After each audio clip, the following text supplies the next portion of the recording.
igreja em que se não celebrasse a Santa Ceia que não fosse esse texto. Mas eu gosto bastante desse texto porque tem algumas particularidades.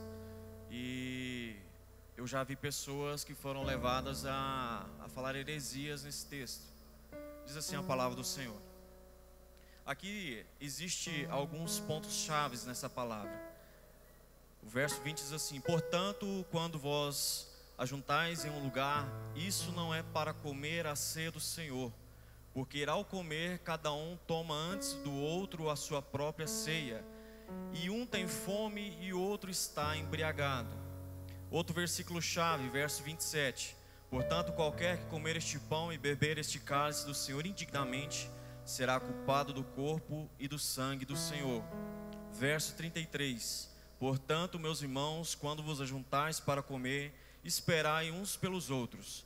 Mas se algum homem tiver fome, coma em casa, para que não vos ajunteis para a condenação.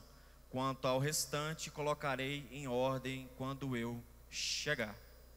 Amém? Se você observar esse texto, irmão, você vê que ele inicia e ele termina falando de comida.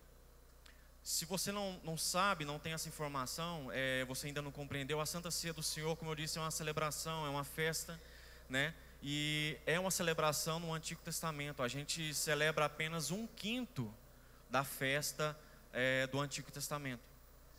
Aqui a gente toma apenas um cálice e come apenas um pão. Mas no Antigo Testamento, a Páscoa eram 5 pães e 5 cálices, sendo também ali servido o cordeiro, sendo servido também ervas amargas. Então eles passavam a noite inteira ali celebrando aquela festa. Então aqui a gente celebra apenas uma parte. A celebração da ceia a gente poderia usar outros textos, por exemplo no Evangelho, quando o próprio Jesus celebrou ali a Santa Ceia. Mas quando você olha para o texto de Paulo aqui em Coríntios, a gente observa que ele está fazendo uma exortação à igreja de Coríntios, porque os irmãos chegavam para celebrar a ceia e eles comiam muito e deixavam alguns sem, né? Era um jantar, né? Era uma festa, uma celebração. Então alguns vinham da sua casa com fome, alguns se embriagavam com vinho, como a própria palavra diz, outros comiam demais. Então acabava que alguns irmãos ficavam sem participar ali da ceia, da celebração. Então há ali uma admoestação. Então quando você observa dessa forma, você fala, mas então o que seria então comer indignamente? E se você leva para esse ponto, você fala, então todos podem participar da ceia do Senhor. Mas isso não é a realidade. Como a gente ouve a pregação diretamente aqui, direto a gente ouve esse tipo de pregação, a gente vê sobre os pecados, aquele que pode e que não pode participar da Santa Ceia do Senhor. Mas olhando esses textos novamente, a gente fica com a impressão de que não está falando sobre pecados, está falando sobre comer demais ou beber demais na casa do Senhor. Só que o ponto-chave aqui está no capítulo anterior, que vem falar sobre o pecado, que vem falar aqueles que estão reprovados diante do Senhor, aqueles que talvez estão na mesa do Senhor, mas estão participando indignamente. O salmista no Salmo 23, falou que o Senhor preparou diante dele uma mesa perante os inimigos dele. E ali estava sendo colocado um óleo sobre a sua cabeça. Uma alegria estava sendo derramada sobre a vida dele. Há outras mesas que são colocadas aqui na palavra do Senhor. Por exemplo, quando Jesus está na cruz, aquele ali é a mesa de Cristo. Ali está sendo derramado ali Cristo está bebendo o cálice, está sendo servido o cálice naquele momento. E a gente sabe que quem participou naquele cálice ali não foi só apenas Cristo, mas 2 ladrões. E um subiu e o outro desceu. Então há várias mesas sendo servidas aqui na palavra do Senhor. No texto de 1 Coríntios capítulo 10, verso 20 diz: mas eu digo que as coisas que os gentios sacrificam, eles sacrificam aos demônios e não a Deus. E eu não quero que tenhais amizade com os demônios. Não podeis beber o cálice do Senhor e o cálice dos demônios. Não podeis ser participantes da mesa do Senhor e da mesa dos demônios. Então a mesa está servida, mas tem pessoas dentro da igreja que estão participando da mesa indignamente. porque não estão observando os mandamentos do Senhor.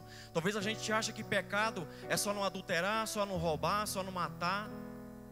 Mas há pessoas que estão teoricamente dentro da igreja e não estão cometendo esses pecados. Para nós homens, eles estão aprovados diante do Senhor.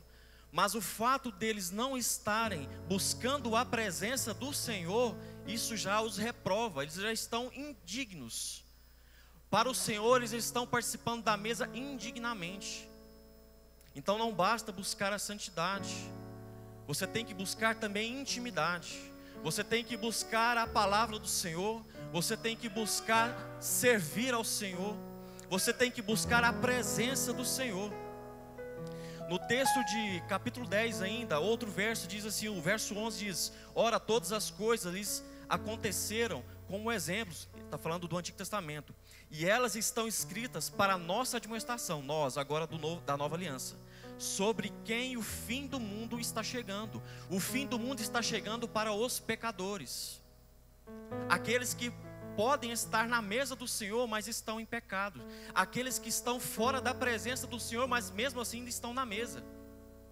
E o começo, a volta de Cristo, a nova mesa que nós iremos participar, que está no céu, essa está chegando para nós, que buscamos a presença do Senhor, que buscamos fazer a vontade do Senhor, que somos servos do Senhor.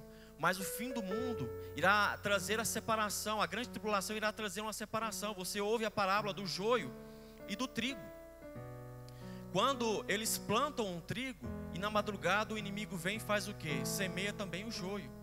Então os servos do Senhor falam o quê? Senhor, vamos então arrancar ali o joio. Ele fala não, porque se você arrancar o joio do meio do trigo, você vai arrancar também o trigo. Vamos deixar crescer, e quando vier a colheita, aí sim haverá separação. Então na mesa do Senhor há as duas, há o joio e há o trigo. Há aqueles que são verdadeiramente servos do Senhor, mas há também aqueles que não são. E esses podem estar, inclusive essa noite aqui, participando da mesa do Senhor indignamente. São aqueles que não buscam o Senhor verdadeiramente. Então, mas há um dia separado que nós seremos separados. Aqueles que são o trigo, os verdadeiros, aqueles que buscaram com fidelidade ao Senhor, eles subirão com o Senhor. E aqueles que estão aqui indignamente, eles ficarão e passarão pela tribulação. Amém, irmãos? Agradeço essa oportunidade em nome de Jesus.